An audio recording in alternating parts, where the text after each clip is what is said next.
오늘 말씀의 제목입니다. 우리 함께 읽어볼까요? 시작. 한 번 더요. 시작.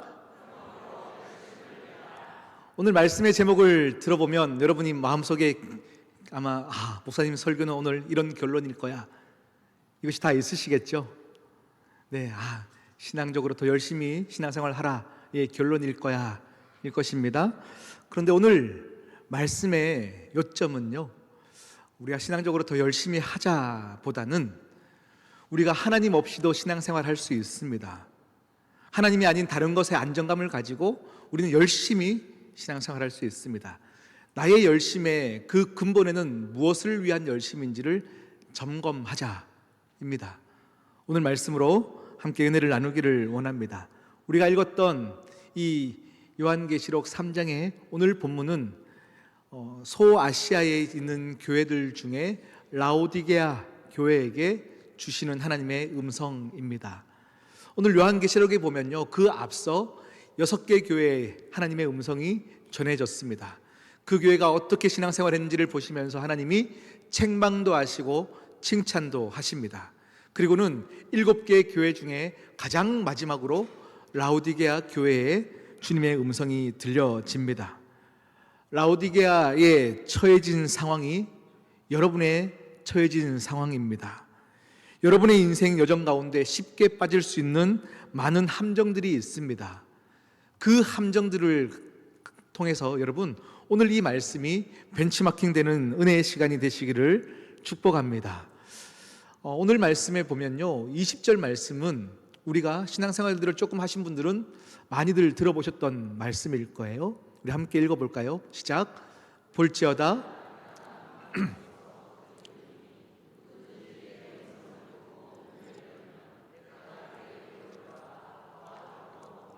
그는 나와 더불어 먹으리라. 아멘. 여러분 많이 들어보신 성구이지요. 오늘 이 말씀을 언제 우리가 가장 많이 사용했을까요? 우리가 전도할 때 누군가 믿지 않는 사람에게 찾아가서 이 말씀으로 우리가 많이 전도하였습니다. 누군가를 향해서 우리는 이렇게 말합니다. 지금 당신 문 밖에 주님이 서 계십니다. 지금 주님께서 여러분의 마음의 문을 열도록 노크하고 계십니다.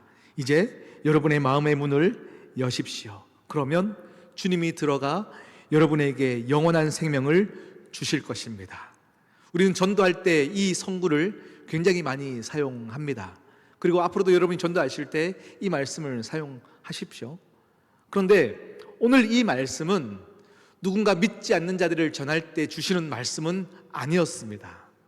오늘 이 말씀은 라오디게아 교회에게 주신 말씀이에요.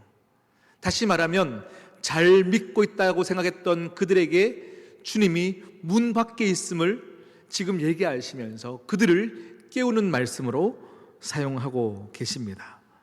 오늘 이 말씀이 여러분에게 들리기를 진심으로 축복합니다. 오늘 라오디게아 교회의 첫 시작을 할 때 이렇게 시작합니다. 14절 말씀인데요, 함께 자막을 통해서 함께 보겠습니다. 라오디게아 교회의 사자에게 편지하라. 아멘이시요 충성되고 참된 증인이시요 하나님의 창조의 근본이신 이가 이르시되. 라오디게아 교회에게 편지를 주고 계십니다. 아멘이시고 충성이시고 참된 증인이시고 창조의 근본이신 예수 그리스도가 라오디게아 교회에게 이르시되, 오늘 시온 성교의 모든 성도에게 이르시되. 할렐루야. 아멘이시오라고 말씀하고 있습니다. 여러분, 아멘의 뜻이 무엇입니까? 아멘. 내가 그 말씀에 그대로 받기로 하나님 동의합니다. 하나님 말씀이 옳습니다. 이거거든요. 여러분, 하나님의 말씀에, 하나님의 절대 주권에 여러분의 생각도, 여러분의 경험도, 여러분의 방법도 계속 하나님의 말씀 앞에 순복해 가는 과정이 있으셔야 합니다. 아멘.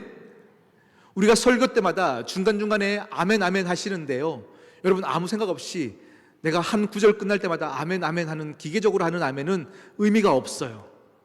그런데 정말로 하나님의 말씀을 무겁게 여기면서 내 말씀으로 받을 때에 터쳐지는 그 아멘은 우리 교회 가운데 뜨겁게 넘쳐나야 할 줄 믿습니다. 여러분, 아멘 훈련하셔야 됩니다. 그리고 정말로 진실되게 아멘 하시는 자의 그 음성은 정말로 하나님께서 풍성히 채워주시는 놀라운 음성이 들려져요. 그래서 여러분의 입술을 여십시오. 입술의 마음을 여십시오. 그리고 아멘으로 화답하십시오. 여러분, 우리는 하나님께 이런 질문들을 참 많이 합니다. 하나님, 왜 내 인생의 비전이 내 삶 가운데 나타나지 않습니까? 이렇게 질문할 때가 많습니다. 그런 여러분 스스로에게 다르게 질문을 해보십시오. 여러분은 얼마나 주님 앞에 아멘 할 수 있습니까? 여러분은 얼마나 주님 앞에 아멘 할 수 있습니까? 우리는 왜 내 꿈은 큰 꿈을 주시지 않습니까? 내 비전의 크기가 이렇게 작습니까? 하면서 하나님께 말씀하지만 비전의 크기가 중요한 것이 아닙니다. 아멘 할 수 있는 크기가 중요합니다. 여러분이 아멘으로 하나님의 음성을 순복하는 그 크기가 중요한 것입니다. 아멘 할 수 있는 크기가 여러분의 비전의 크기입니다. 왜 내 삶 가운데 능력의 실제가 나타나지 아니하냐면 내가 이해가 되지 않으면 아멘이 안 되는 거예요. 내가 동의가 되지 않으면 아멘 할 수 없는 거예요. 그런데 하나님의 위대한 비전은 내가 이해되지 않아도 하나님의 절대 주권은 항상 옳으시다, 하나님은 언제나 신실하시다에 대해서 우리가 아멘 할 수 있어야 합니다. 할렐루야. 예수님, 내 생각과는 내 경험과는 이것을 저항하고 싶지만 내 상황이 이해가 되지 않지만 그래도 하나님은 옳으십니다. 이것이 아멘이에요. 오늘 말씀을 내가 받아들이기에 너무 크고 두렵지만 그러함에도 하나님 아멘입니다. 하나님은 옳으십니다. 이것은 여러분의 고백이 되시기를 축복합니다. 하나님이 말씀하시면 반드시 이루어집니다. 비전의 크기는 여러분의 아멘의 크기입니다. 여러분, 그 아멘이신 예수 그리스도께서 지금 라오디게아 교인들에게 말씀하고 있는 거예요. 그럼 먼저 라오디게아 이 도시가 어떤 도시인지를 먼저 볼 필요가 있습니다. 이 라오디게아 도시는요, 에베소 지역으로부터 시작돼서 모든 아시아 지역으로 가는 중심에 있는 교통의 요충지였습니다. 그리고 모든 무역의 중심에 있었던 나라가 라오디게아 나라입니다. 도시입니다. 이곳에 많은 사람들이 양모, 울 이런 것을 팔았습니다. 그리고 세계에서 가장 최고급의 양모와 울이 그곳에서 만들어졌기 때문에 그 도시의 사람들은 이것을 팔아서 큰 부를 축적했었습니다. 그리고 금융업이 발달하였고 인구가 많이 있었던 상업 도시가 라오디게아입니다. 오늘날로 따지면 뉴욕에 있는 월스트리트, 홍콩 같은 금융의 허브 도시, 그런 도시가 라오디게아 도시입니다. 이 도시가 얼마나 잘 살았냐면요, AD 14년경에 이 소아시아 모든 지역에 큰 지진이 있었습니다. 이 지진으로 인해서 모든 도시에 있던 건물이 다 무너내릴 만큼 정말로 큰 지진이 있었습니다. 그러니 이 모든 도시들이요, 다시금 그 도시를 재건할 때에 로마 황제에게 찾아가서 재정을 지원받습니다. 로마 황제이시여, 우리나라가 지금 지진으로 인해서 이렇게 다 건물이 무너졌는데 재건할 수 있도록 우리를 도와주세요 라고 하면서 재정을 지원받습니다. 그런데 유일하게 재정을 지원받지 않았던 도시가 라오디게아입니다. 왜냐하면 돈이 많았거든요. 재정 지원을 받지 않아도 충분히 도시를 일으킬 만한 그런 힘이 있었던 도시입니다. 재력이 있었습니다. 자존심이 센 도시였습니다. 그리고 이 라오디게아에는 의학대학이 굉장히 발달하였고 눈 안약을 생산했던 도시가 라오디게아입니다. 아쉬울 것이 하나도 없는 이 도시에 한 가지 약점이 있다면 먹을 물, 생활용수가 그곳에는 공급이 되지 않았습니다. 그래서 이 라오디게아 도시에서 북쪽으로 8km 떨어진 7, 8km 떨어진 곳에 큰 도시가 있었는데 히에라볼리라는 도시입니다. 거기는 뜨거운 온천물로 관광도시였습니다. 그래서 8km 된 그곳에서 수도관을 만들어서 물을 공급받는 것에 힘썼던 도시가 라오디게아 도시입니다. 여러분, 이 라오디게아 도시에 살았던 모든 사람들은요, 자유분방한 사고 가운데 굉장히 행복하게 부유하게 살았습니다. 그리고 서로의 종교가 다르더라도 서로 핍박하지 않을 정도로 자유분방하게 삶을 살았습니다. 거기다가 황제의 재정의 지원을 받지 않았기 때문에 로마 황제가 섬기는 신에 대해서 우상 숭배하지 않아도 됐던 지역이었습니다. 그러다 보니 다른 도시들처럼 크리스천이라고 해서 핍박을 받는 일도 없었습니다. 라오디게아 교인들은 예수님을 믿는다고 해서 불이익을 당한 것도 아니고 핍박을 당한 것도 아닙니다. 경제적으로 부유했습니다. 그러니 얼마나 하나님의 복이 넘쳤던 도시입니까? 그런데요, 오늘 말씀을 보니까 이 복을 누려야 하고 감사가 많아져야 되는 라오디게아 교회 가운데 이것이 복이 아니었다라는 것이죠. 경제적으로 풍부했습니다.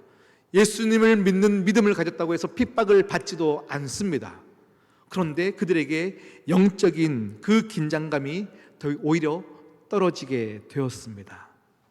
오늘 저는 요한계시록에 나왔던 7개 교회 중에 마지막으로 소개되었던 라오디게아 교회를 여러분에게 전하는 이유는 바로 우리의 삶 가운데 이미 풍요로워졌고 핍박을 받지 않는 믿음, 이것 안에서 우리는 어떤 모습인가를 함께 돌아보기를 원합니다.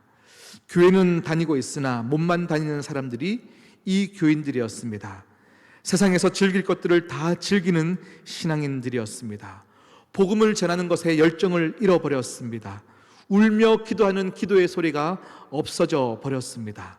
예배의 시간이 더 이상 진부해져 버렸습니다. 영화 관람하듯이 그냥 구색 갖추듯이 종교로서 삶을 살았습니다. 그러면서도 하나님 앞에서 꽤나 괜찮은 크리스천인 것처럼 착각하며 살았던 것이 라오디게아 교인들이었습니다. 그런 모습을 주님이 잘 알고 계셨어요. 앞에 있던 모든 교회들에게는 주님이 책망하시면서도 한두 가지는 꼭 칭찬을 하셨어요. 각 교회들에게 너희가 이것만큼은 정말 잘했다 칭찬하셨는데, 유일하게 처음부터 끝까지 칭찬 없이 야단만 맞는 교회가 라오디게아 교회입니다. 주님이 가슴 아파하며 이 교회를 보고 계셨습니다.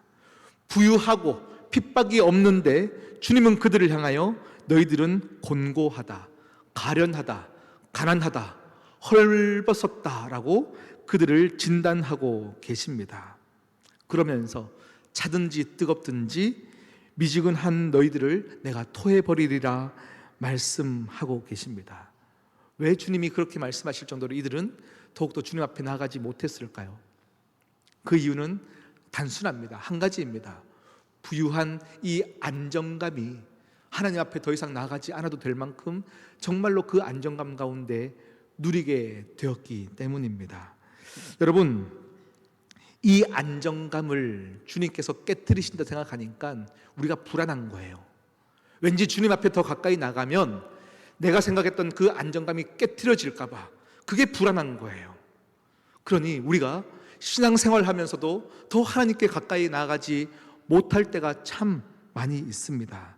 그런데 하나님은 오늘 말씀을 통해서 우리에게 원하시는 것이 무엇이냐면, 네가 안정감이라 생각했던 그것을 너의 인생 가운데, 너의 신앙 가운데 최대의 장애물인 것들을 알아야 한다. 네가 안정감을 누리기 위해서는 유일하게 하나님 아버지가 너의 안전이다 라는 것을 주님이 가르쳐 주시고 있다라는 것입니다. 여러분에게 질문하겠습니다. 여러분의 믿음의 온도는 지금 어느 정도입니까? 여러분의 믿음의 온도는 지금 어떤 상태이실까요? 미지근한 상태는 아니십니까? 원래 지금 이 라오디게아에 있던 물도 처음부터 미지근한 것은 아니었습니다. 그 위에 있던 히에라볼리에서 손을 담글 수도 없을 정도로 뜨거운 온천물이었을 텐데 7km의 배관을 타고 오다 보니 식어져 버렸습니다. 이것도 저것도 아닌 물이 되었습니다. 우리 인생에도 마찬가지입니다. 우리가 믿음을 시작할 때 한때는 뜨거웠던 신앙, 뜨거웠던 믿음의 전성기가 다 있습니다. 그런데 어느 순간 아무 생각 없이 7km의 시간을 지나와 버렸습니다. 미지근해져 버렸습니다. 지금 내가 미지근해진지도 모르고 살아가고 있습니다. 여러분, 신앙생활은 뜨겁게 하셔야 합니다. 우리의 찬양을 부를 때에도 찬양 곡조를 부를 때마다 뜨겁게 부르셔야 합니다. 기도를 할 때도 믿음을 다한 여러분의 기도가 되셔야 합니다. 그런데 오늘 말씀 보니까요, 주님이 뭐라고 말씀하시냐면 뜨겁든지 차갑든지 하래요. 차가운 신앙은 뭘 의미할까요? 뜨겁든지 차갑든지 하래요. 차가운 신앙은 다른 것이 아닙니다. 지금 차가운 신앙을 가진 소유한 사람들은요, 지금 내가 하나님에게서부터 멀리 떨어졌다는 것을 인지하는 사람이에요. 내 신앙이 완전히 식었다는 것을 알아서 주님이 다시금 만나 주실 때에 주님을 붙잡을 수 있는 가능성이 있는 사람이에요. 회개의 기회가 있는 사람이죠. 그러니 내 상태가 인지되는 사람입니다. 지금 내가 뜨겁지 않습니다. 나는 식어져 버렸습니다. 그러니 나는 다시금 구원의 은혜가 필요한 사람입니다. 이것을 아는 상태이죠.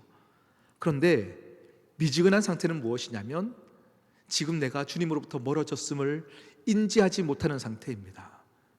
내가 지금 잘 믿고 있다, 나는 하나님을 잘 섬기고 있다 생각하면서도 내 안에 아무런 열심도 사랑도 없어져 버리는 상태, 스스로 착각해져 버리는 그 상태가 미지근한 상태입니다.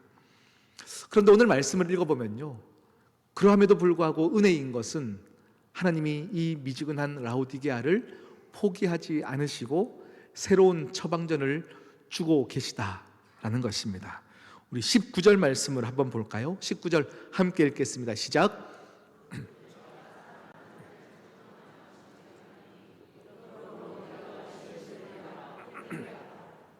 아멘. 여러분, 하나님의 책망과 징계를 두려워하지 마십시오. 하나님이 여러분을 깨트리시며 여러분에게 요구하시는 것을 받아들이십시오. 그때 다시금 살아납니다. 다시금 뜨거워지는 겁니다. 할렐루야. 그러면서 오늘 이 말씀을 보니까요, 그러므로 열심을 내라 라고 말씀하고 계십니다. 여러분, 우리 인생에 다들 열심을 내고 살아가고 계십니다. 우리 모두가 열심으로 살아가고 있습니다. 그런데 오늘 이 열심이라고 하는 것의 사전적인 의미는요, 우리가 잘 이해하는 것은 무엇이냐면 시간을 많이 들이는 상태, 이것이 열심입니다. 그리고 일을 많이 하는 분량의 개념으로 열심입니다. 그런데 오늘 이 단어의 열심은 무슨 의미냐면, 여러분, 누군가를 사랑해 보셨어요? 연애할 때 그 감정, 관심이 생기는 것입니다. 그 사람의 숨소리 하나조차도 놓치고 싶지 않은 그 상태, 열중되어져 있는 상태, 그것을 하나님이 말씀하고 계시는 겁니다. 여러분, 그런데 라오디게아 성도들은요, 하나님을 향하여서 사랑하는 그 상태가 아니라 어느 정도로 생각하고 있냐면, 하나님, 내가 힘들 때 요술 램프처럼 나타나 주셔서 이것 바랍니다, 이것 해주십시오 할 때마다 해결해 주시는 하나님으로 생각합니다. 내가 원하면 내 안으로 들어오시고 내가 잠시 원하지 않으면 문 밖에 나가 계십시오 라는 상태로 지금 주님을 인지하고 있습니다. 그러면서 그들에게 스스로 안정감을 주는 것은 부유함이다, 돈이다 라고 생각하면서 돈을 축적하고 있는 그 성도들을 향해서 주님이 말씀하고 있습니다. 여러분이 안정감을 가지려고 할 때 주님은 절대 깨트리시는 분이 아니십니다. 주님을 깨닫게 하십니다. 너의 안정감은 하나님에게서부터만 온다라는 것입니다. 우리가 생각하는 그 안정감이 우상이 되어져 버렸습니다. 그 안정감을 쫓아 살아가려고 우리의 모든 것을, 시간을 투자하고 인생을 걸고 살아가고 있습니다. 심지어 여러분의 신앙조차도 그냥 하나님 없이 신앙생활할 수 있습니다. 하나님에게 관심 갖지 아니하고 하나님을 사랑하지 않고도 신앙생활하면서 왠지 벌 받지 않게 하려면 신앙은 가져야 되고 열심히 해서 사람들에게 인정받으면 좋으니까 하나님 없이도 여러분이 신앙을 열심히 할 수 있습니다. 그런데 그것 스스로 하나님이 열심히 내라는 것이 절대 아니다라는 것입니다. 여러분, 몇 년 전에 상영한 영화입니다. 우상이라는 영화입니다.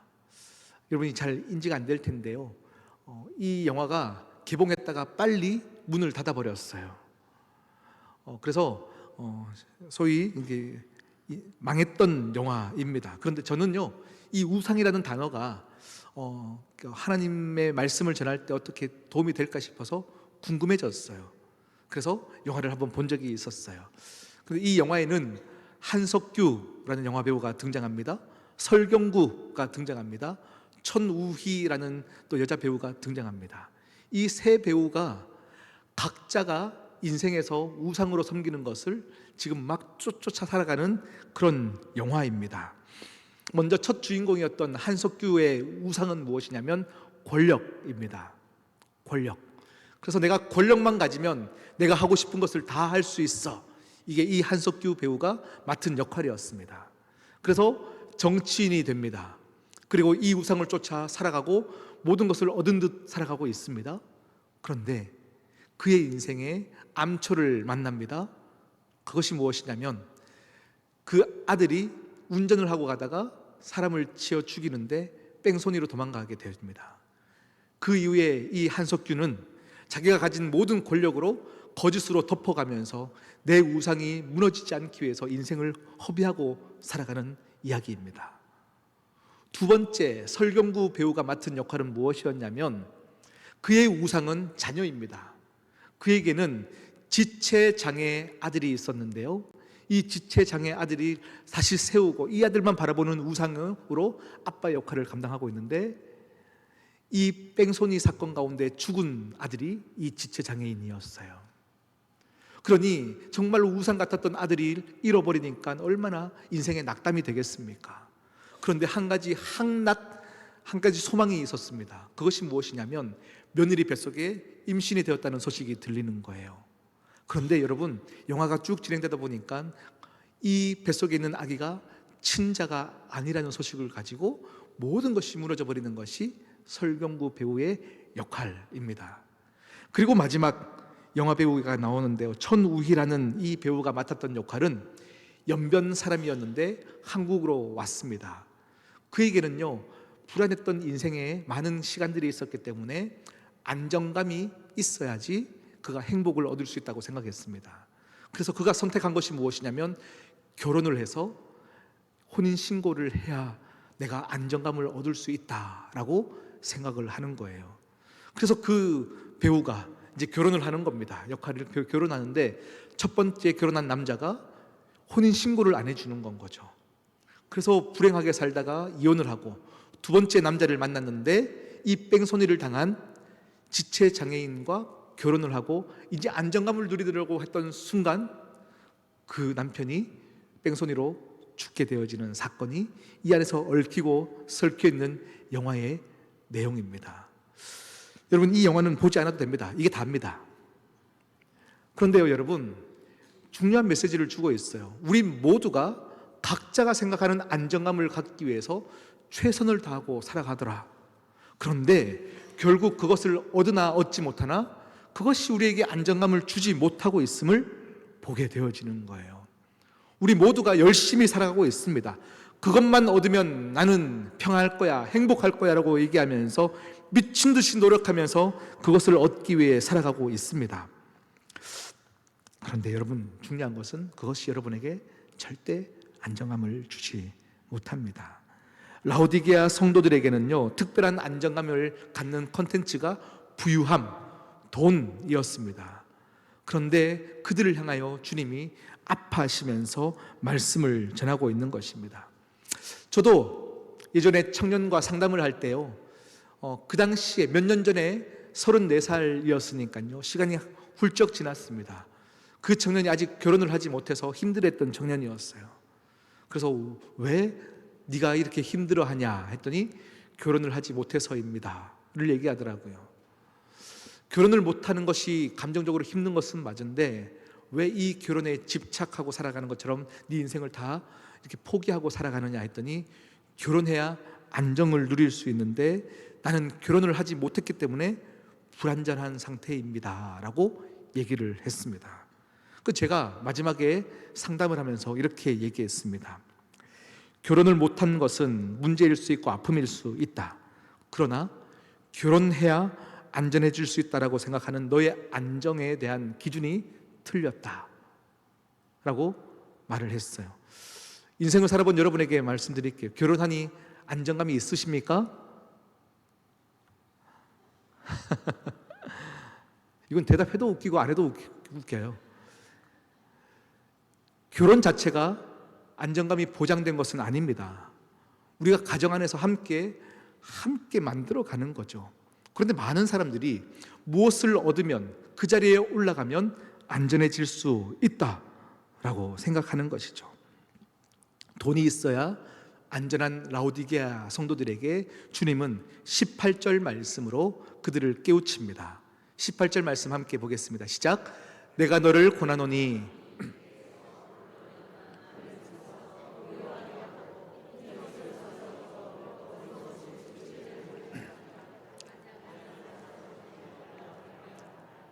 아멘. 18절 말씀에 주님의 처방전입니다. 그들에게 불로 연단한 금을 사래요, 흰 옷을 사래요, 안약을 사래요. 이 세 가지 사야 될 것에 대한 의미를 가지고도요 한편의 설교의 은혜를 나눌 수 있을 텐데 오늘 저는요 이 세 가지의 의미를 전하고 싶지는 않고 주님이 돈을 가져야 안전한 그들에게 자꾸 무엇을 사라고 말씀하고 계십니다. 여러분, 무엇인가 사기 위해서는 뭘 써야 됩니까? 돈을 써야 합니다. 돈을 내야 합니다. 돈을 가져야 행복한 그들에게 돈을 쓰라 얘기합니다. 무엇을 의미할까요? 네가 안정감이라 생각하는 그것을 내려놓을 때 진짜로 너에게 안정감을 주는 것이 보이기 시작한다라는 것입니다. 이것이 있어야 행복하다고 생각하는 움켜쥐고 있는 것을 네가 놓는 순간 예수 그리스도가 보인다라는 것입니다. 할렐루야. 여러분, 이 어폐가 맞지 않는 것을 주님이 우리에게 말씀하고 있습니다. 네가 안정이라 생각하는 것, 그것을 내려놓아라. 그때 너에게 진실한 안정감이 찾아올 것이다 말씀하고 있는 것입니다. 그러면서 21절 말씀을 우리에게 주시는데요, 21절 제가 읽어볼게요. 이기는 그에게는 내가 내 보좌에 함께 앉게 하여 주기를 내가 이기고 아버지 보좌에 함께 앉은 것과 같이 하리라. 아멘. 이 말씀이 무엇일까요? 이기는 자에게는, 진짜 네가 안정감이라고 생각하는 그것을 놓고 정말로 예수 그리스도를 바라보는 자에게는 보좌에 함께 앉게 한대요. 이것은 그냥 약속처럼 너 그거 놓으면 보좌에 앉게 해줄게 하는 약속을 뛰어넘는 의미입니다. 이것은 무슨 의미냐 하면 예수님이 동일한 방법으로 우리에게 생명을 주셨음을 알려주고 있는 거예요. 히브리서 12장 2절에 보면 이런 말씀이 있습니다. 믿음의 주요 또 온전하게 하시는 이인 예수를 바라보자. 그는 그 앞에 있는 기쁨을 위하여 십자가를 참으사 부끄러움을 개의치 아니하시더니 하나님 보좌 우편에 앉으셨느니라. 아멘. 예수님께서요 가장 안정감이 있는 자리는 어떤 자리냐면 하나님 우편 보좌에 앉아 계시는 자리였어요. 그 자리에서 모든 것을 할 수 있는 그 주님께서 하늘 보좌를 버리시고 부끄러움을 개의치 아니하시고 우리에게 오신 거예요. 그 보좌를 포기하신 거예요. 그 자리를 내려놓으신 거예요. 그리고 우리에게 찾아오셔서 우리 모두를 살려주셨습니다. 나에게 안정감이라 생각했던 그것을 놓는 순간에 너희들에게 참 생명이 갔던 것과 같이 너희도 그 안정감을 내려놓는 그 순간에 진짜 하나님을 만날 것이다. 나와 함께 그 하늘 보좌에 앉게 될 것이다. 이것을 말씀하고 있는 것입니다. 할렐루야. 여러분, 오늘 말씀을 정리할까 합니다. 오늘 말씀이 여러분의 말씀이 되기를 원합니다. 라오디게아 성도들은 잘 믿고 있다 생각하며 미지근한 상태의 온도를 스스로 보지 못했습니다. 영적 온도계를 바라보는 눈이 열리시기를 축복합니다. 은혜를 받으면 항상 그 자리에 무엇이 있냐면 은혜 도둑이 있어요. 내가 은혜 받고 뜨거울 때 되면요, 내 은혜가 식어져 버릴 수 있는 어떤 환경과 어떤 사람들이 꼭 주변에 있을 수밖에 없습니다. 내 주변을 살피십시오.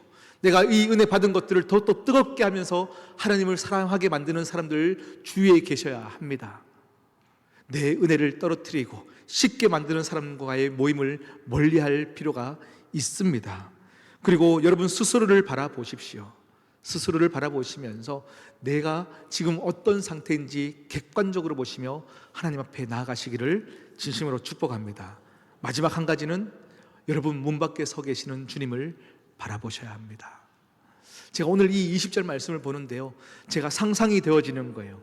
주님이 문 밖에서 두드리고 계시는데 주님 손에 양손 가득히 맛있는 걸 해주시려고 장을 보시고 기다리고 계시는 주님이 보였습니다. 주님이 기다리시면서 문을 두드리시면서 그와 함께 더불어 먹고 그와 함께 더불어 마신다 하시는 이 잔치 자리 가운데 하나님이 문을 여시는 이유가 우리 것을 뺏어 먹으려고 계시는 주님이 아니세요. 우리에게 나누어 주시기 위하여, 천국 잔치 가운데 축복하며 우리를 초청하기 위하여 주님이 서 계시고 문을 열라 하십니다. 할렐루야. 여러분, 그러므로 열심을 내라. 이것은 무작정 열심히 신앙생활을 해라, 교회를 위해서, 목회자를 위해서 열심을 해라, 절대 아닙니다. 우리가 신앙생활하는 가장 중요한 본질은 하나님을 사랑하는 것입니다. 그것에 집중하는 것입니다. 그것에 열심을 내는 자들이 생명을 얻는 것입니다. 저는 이번 주에 지난주 월화수 목요일까지 우리 장로님들께서 배려를 해주셔서 고향에 부모님을 뵙고 왔습니다. 포항을 다녀왔는데요, 거기 있으면서도 제 머릿속에 온통 교회 생각밖에 없는 거예요. 하나님, 2024년 새해를 시작하는데 어떻게 해야 우리 성도님들이 더욱더 뜨겁게 하나님을 믿을 수 있을까요? 어떤 메시지를 전해야 할까요? 어떤 사역을 해야 할까요? 많은 것들을 생각했던 시간들입니다. 온몸에 잔뜩 힘이 들어가 있는 저에게 하나님의 음성처럼 한 책이 눈에 들어왔는데요, 그 책의 제목이 무엇이냐면 음악을 멈춘 순간 진짜 음악이 시작된다라는 책이었어요. 책의 내용은 보지 않았어요. 얼핏 훑어보니까 책의 내용이 굉장히 어려워 보였어요. 책의 내용은 보지 않았지만 그 제목 자체가 저에게 응답처럼 들려졌어요. 진짜 은혜를 만들기 위해서 노력하는 그 노력을 멈추는 순간 진짜 은혜가 시작된다. 이 말은요, 제가 원래 내가 목회를 썰렁썰렁 하겠다, 대충 하겠다 이 얘기가 아닙니다. 무엇인가 내가 하려는 노력들이 아니라 저는 하나님을 정말 두렵고 떨림으로 하나님을 사랑하는 것에 열심을 내다보면 하나님이 이끌어 가신다, 이 음성입니다. 할렐루야. 오늘 말씀의 결론입니다. 여러분, 열심을 내십시오. 그러나 사람 보는 곳에서 열심히 하는 것이 아닙니다. 목회자 보는 앞에서 열심히 하는 것이 아닙니다. 여러분 앞에 계시는 하나님 아버지를 향하여서 사랑을 고백하십시오. 사랑하십시오.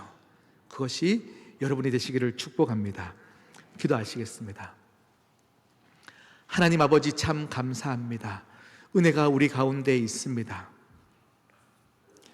아무것도 보지 못하고 나도 모르게 식어져 버린 우리의 인생 가운데 다시금 우리가 생각했던 안정감을 깨트리시며 하나님을 붙잡게 해주심에 감사합니다. 하나님을 사랑하는 것에 집중하게 하시고 열중하게 하여 주시사 내 안에 다른 것으로 채워지는 것이 아니요 하나님으로 말미암아 주시는 안정감을 누리는 모든 시온성교회 가족들 되게 도와주시옵소서. 이 모든 말씀 예수님의 이름으로 기도드립니다. 아멘. 함께 일어나셔서 380장